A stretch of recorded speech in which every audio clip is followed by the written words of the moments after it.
Welcome students. Today we will start chapter number 11 which is mensuration. ये आप पहले भी बहुत बार पढ़ चुके हो कि mensuration क्या होता है, तो आज हम इसके बारे में डिटेल में बात करेंगे.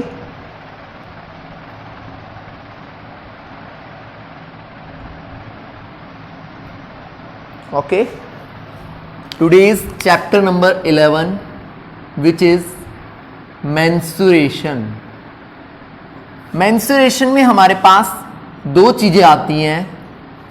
पहली होती है एरिया, दूसरा होता है पेरीमीटर. पहला क्या होता है? एरिया. दूसरा, चलो मैं पहले पेरीमीटर ले लेता हूं. पहला होता है पैरामीटर और दूसरी चीज होती है हमारे पास एरिया. अब पेरीमीटर क्या है और एरिया क्या है?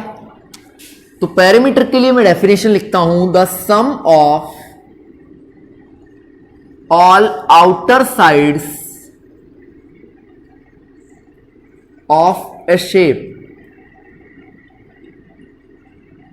सम of all outer sides of a shape is called perimeter of the shape. उसको क्या बोलेंगे हम? उस शेप का पेरीमीटर बोलेंगे. ठीक है भाई. अच्छा, पेरीमीटर के लिए मैं आपको एक एग्जांपल देता हूं. फॉर एग्जांपल ये है हमारे पास, ये इसकी फर्स्ट लाइन, सेकंड, थर्ड और फोर्थ और ये फिफ्थ. आपको निकालना है पेरीमीटर. तो किस किस को प्लस करोगे? सिर्फ 1, 2, 3 और 4 को, क्योंकि सिर्फ क्या लेनी है? Outer sides. इनर साइड्स से हमें कोई मतलब नहीं है. अब हम आते हैं एरिया पे. तो एरिया होता है the total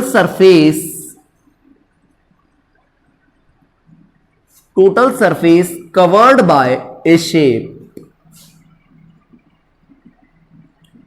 is called its area. देखिए, कोई भी शेप, कोई भी टेबल है, कोई भी बुक है, वो कितना सरफेस कवर करती है उसको क्या बोलते हैं? उसका एरिया बोलते हैं. एरिया के लिए अगर मैं बात करूं, आपको मैंने दे दिया ये कोई फिगर है, तो इसका एरिया कौन सा होगा? इसका एरिया ये होगा जो इसके अंदर का है, ये वाला पार्ट. मतलब ये जितना भी एरिया कवर करती है, जितना सरफेस कवर करती है, वही उसका क्या होगा? एरिया होगा. अगर मैं आपसे कहूं कि एक कोई ग्राउंड है, उसकी फेंसिंग करनी है. फेंसिंग करने का मतलब वायर्स जो हम लगाते हैं प्रोटेक्शन के लिए, उसको बोलते हैं फेंसिंग. तो वो हम ऐसा तो है नहीं कि ग्राउंड के बीच में लगाएंगे. जब कभी भी फेंसिंग करनी हो या ग्राउंड के चारों तरफ चक्कर लगाने हो, तो हम निकालते हैं क्या? पेरीमीटर. अगर मैं कहूं कि कोई लैंड है, वो खाली पड़ी है और उसको क्या करना है? प्लो करना है, जोतना है, तो क्या करेंगे? उसको तो फिर पूरे को जोतना पड़ता है खेत को. तो वहां हम क्या निकालते हैं? एरिया निकालते हैं. बहुत ही इंपॉर्टेंट चैप्टर है. From the base of 9th 10th आपको ये चीजें कंपलसरी है कि आपके क्लियर होनी चाहिए. ठीक है भाई. अब हम बात करते हैं कि हमें किस किस चीज का एरिया यहां पे काम में आने वाला है. तो नॉर्मल सी बात है, पहले हम कुछ जनरल शेप्स की बात करेंगे जो हम काम में लेते हैं और उनके फॉर्मूले क्या क्या होते हैं. ठीक है भाई. तो देखिए, पेरीमीटर के लिए तो फिक्स फॉर्मूले हैं कि आपको क्या करना होता है? सम ऑफ ऑल साइड्स. तो पेरीमीटर आपको पता भी है. एरिया इंपॉर्टेंट चीज है और जहां जहां फॉर्मूले यूज होंगे मैं आपको बता दूंगा. तो पहले हम लिखते हैं शेप, फिर हम बनाएंगे उसका डायग्राम, फिर हम लिखेंगे उसका एरिया और एंड में हम लिखेंगे पेरीमीटर. अच्छा, सर्कल की पेरीमीटर को क्या बोलते हैं? सरकमफ्रेंस. क्या बोलते हैं? सरकमफ्रेंस. अच्छा, दूसरी बात, एरिया जो होता है वो 2D शेप्स में होता है. हमारे पास 2D शेप्स भी होती हैं, 3D शेप्स भी होती हैं, 3 डायमेंशनल, 2 डायमेंशनल. एरिया एक ऐसी चीज है या पेरीमीटर एक ऐसी चीज है जो 2 डायमेंशनल शेप में होती है. अच्छा, 3 डायमेंशनल का भी होता है, लेकिन वहां सरफेस का एरिया होता है, आपसे पूरी शेप का नहीं पूछेगा, वहां किसी एक सरफेस का पूछेगा। चलिए वो बात आगे की है, अभी हम इस पे आते हैं, कंसर्न करते हैं। फर्स्ट हमारी शेप है कौन सी? रेक्टेंगल। फिर हम लेंगे स्क्वायर, वैसे इनके बारे में हम डिटेल्ड बात कर चुके हैं। फिर हम लेंगे triangle, after that we will check parallelogram, then circle, और भी देखते हैं कौन कौन सी चीजें आती हैं। तो देखिए रेक्टेंगल का डायग्राम कैसा होता है? जिसकी अपोजिट साइड्स इक्वल और एंगल कितने होंगे? 90 के। सारे एंगल्स कितने डिग्री का होगा? 90। स्क्वायर, ऑल साइड्स इक्वल और every angle is a right angle. Triangle, ये रहा भाई, ये इसकी क्या होती है? हाइट। क्या होती है? हाइट। और ये क्या होता है इसका? बेस। पता है ये तो सबको। अच्छा, पैरेललोग्राम ये होता है ना भाई?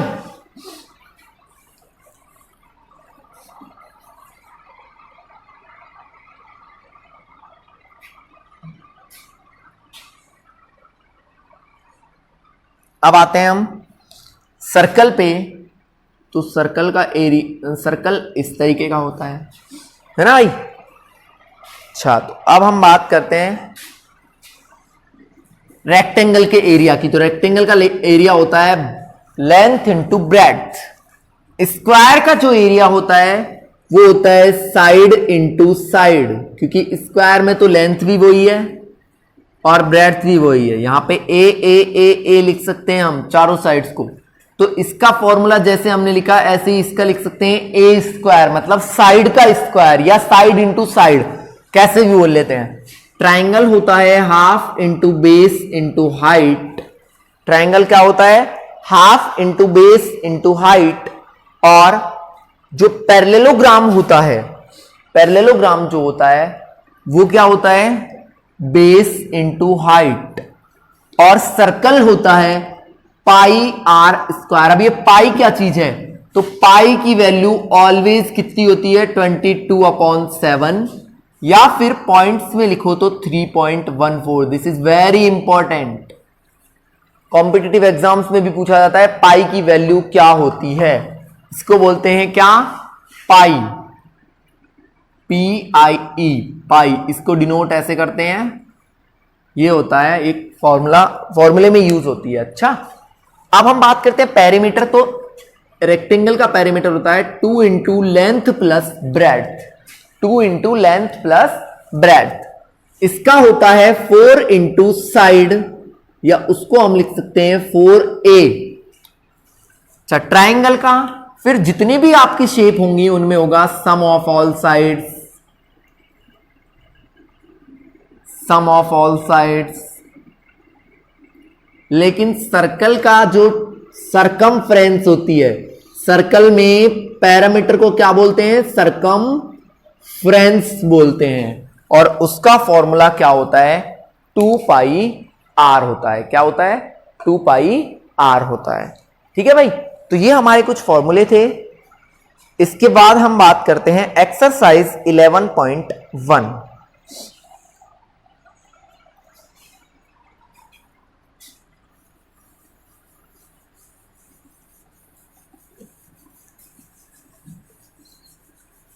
ये फॉर्मूले आपको रिमेंबर होने चाहिए, तभी आप क्वेश्चंस को इजीली कर पाओगे।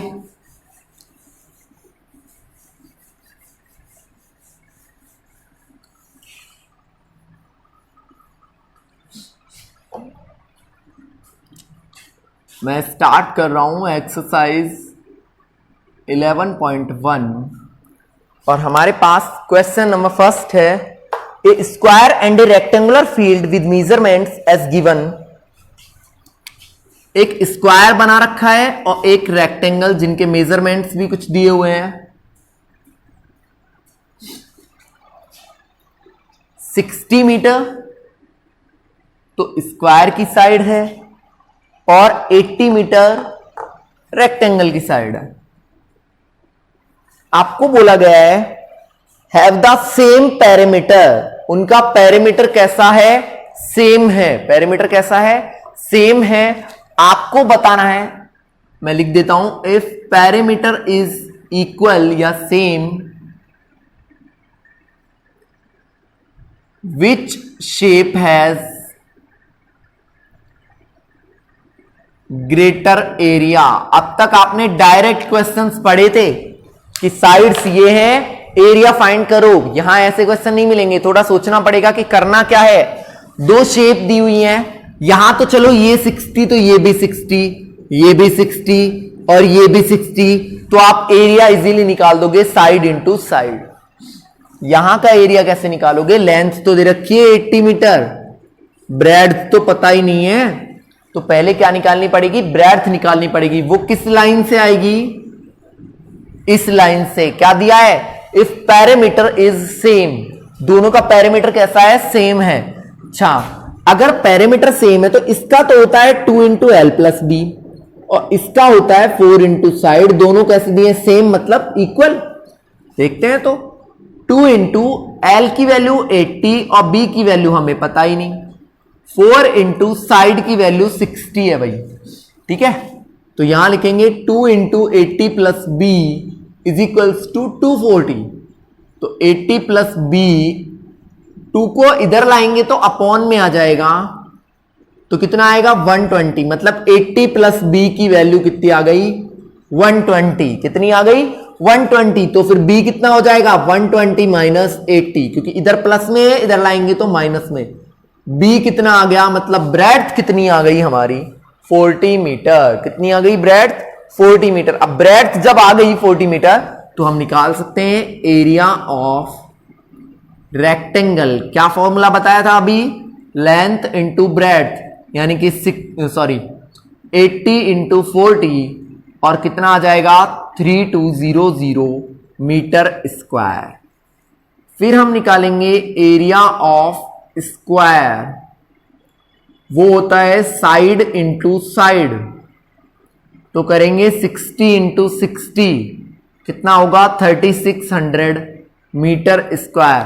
क्या पूछा उसने, which shape has greater area, तो कौन रखता है ज्यादा एरिया, हम लिखेंगे square has the greater area. Square का एरिया कैसा है, ज्यादा है। ये हमारा क्या होगा, आंसर होगा। तो ये हमारा फर्स्ट क्वेश्चन था। चलिए नेक्स्ट हम बात करते हैं क्वेश्चन नंबर 2 के लिए। आज हम 2 ही क्वेश्चन करेंगे, फिर बाकी के बाद में करेंगे भाई।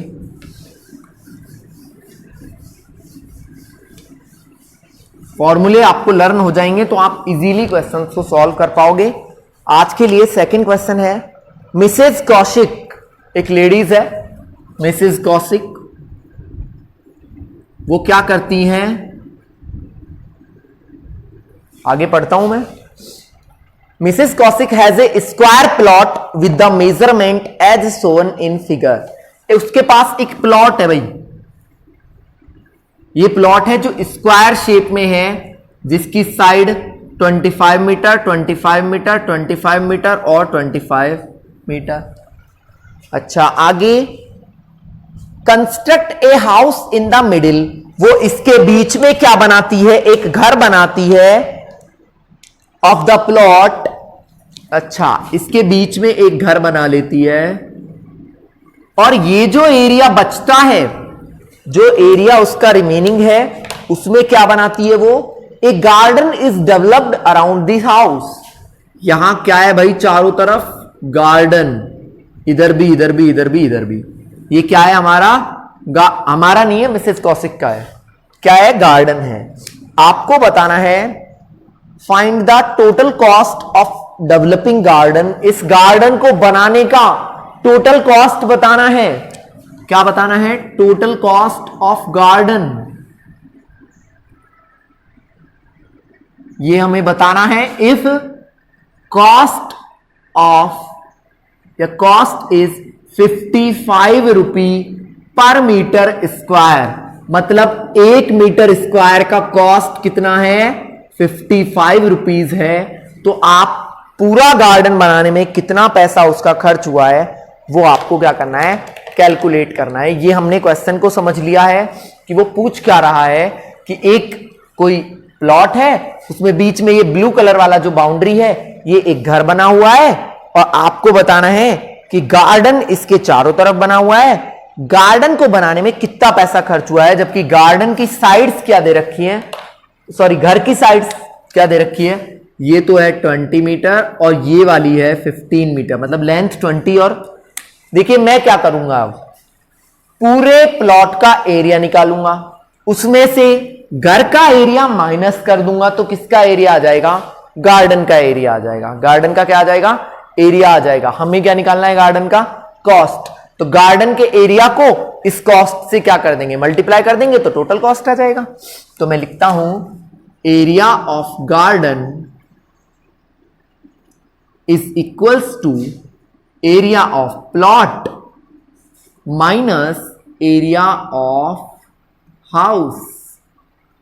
एरिया ऑफ प्लॉट में से एरिया ऑफ हाउस में घटा देता हूं, माइनस कर देता हूं। देखिए प्लॉट कैसा है, स्क्वायर, तो इसका एरिया होगा साइड इंटू साइड, सही बात है। और हाउस कैसा है पता हो तो, हाउस रेक्टेंगल है, क्योंकि तभी लेंथ और ब्रेड्थ अलग अलग दे रखी है। तो इसका एरिया होगा 20 इंटू 15, यानी कि लेंथ इंटू ब्रेड्थ, तो ये आ जाएगा 625 और ये आएगा 300। तो हमारे पास आ गया 325 मीटर स्क्वायर। ये क्या है, एरिया ऑफ गार्डन। अब उसने क्या बोला है कि कॉस्ट ऑफ 1 मीटर स्क्वायर कितना दे रखा है, 55। तो हमें निकालना है कितने मीटर स्क्वायर का, 325 का। तो हम लिखते हैं cost of 325 metre square will be, क्या होगा, देखिए एक पेन का कॉस्ट दे रखा हो और 50 पेन्स का पूछे तो हम उसको मल्टीप्लाई करते हैं। भाई एक पेन 5 रुपीज में आता है, तो 50 पेन कितने में आएंगे, 250 में, क्योंकि हमने मल्टीप्लाई कर दिया। तो यहां भी क्या करेंगे, 325 इंटू 55, 5 5 जा 25, 5 2 जा 10 और 2 12, है ना। और क्या कर दिया मैंने, 5 5 जा 25, 5 2 जा 10 और 2 1625 और इधर भी 1625। तो हमारे पास आंसर आएगा 57871। तो इतने रुपए क्या होगा उसका, टोटल गार्डन बनाने का जो कॉस्ट होगा वो उसका ये होगा। ठीक है भाई। अच्छा, अब नेक्स्ट जो इसके क्वेश्चंस हैं वो हम नेक्स्ट वीडियो में ही करेंगे।